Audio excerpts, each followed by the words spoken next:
On the final day of evidence in Cardiff, the infected blood inquiry has heard from the family of two brothers who died within months of each other. Haydn and Gareth Lewis were both haemophiliacs who were infected with HIV and hepatitis C after being treated with contaminated blood. Haydn's widow, who also contracted HIV, says he fought for justice until his death. Matt Murray reports. Emotionally drained after giving evidence to the inquiry, Gaynor Lewis is supported by her sons. Her husband, Haydn Lewis, died 9 years ago after developing liver cancer from hepatitis C and was also infected with HIV after being treated with contaminated blood. Haydn campaigned until his death for justice. I'm very anxious, and you shouldn't be anxious about dying. You should be celebrating the fact that you've had a wonderful adventure and your life has been brilliant. But today, giving evidence to the inquiry, Gaynor revealed how a trust set up in 1988 to support haemophiliacs called the family a lot of moaners. It was described as a tactic used to keep compensation away from the Lewises.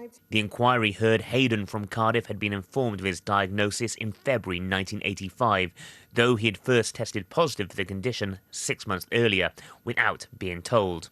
Gaynor also contracted HIV. The effects of the illness took away his ability to provide for his family, which affected him in a devastating way. And how was he as well when he found out that he had infected you? I'll never forget that day. He was in a terrible state. He was so upset. He couldn't believe that this was happening.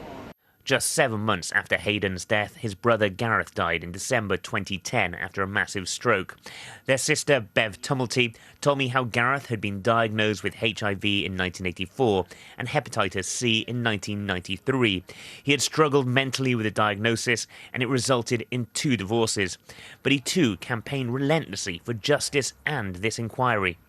I'd like to see people named and shamed, really. I think that's what my brothers would have wanted. They want definitive answers as to how this occurred, how it was allowed to happen when very early warnings were ignored. After years of campaigning, victims and their families have finally had their stories heard. When the inquiry moves into its next phase, it will hear evidence from the decision makers. Matt Murray reporting that.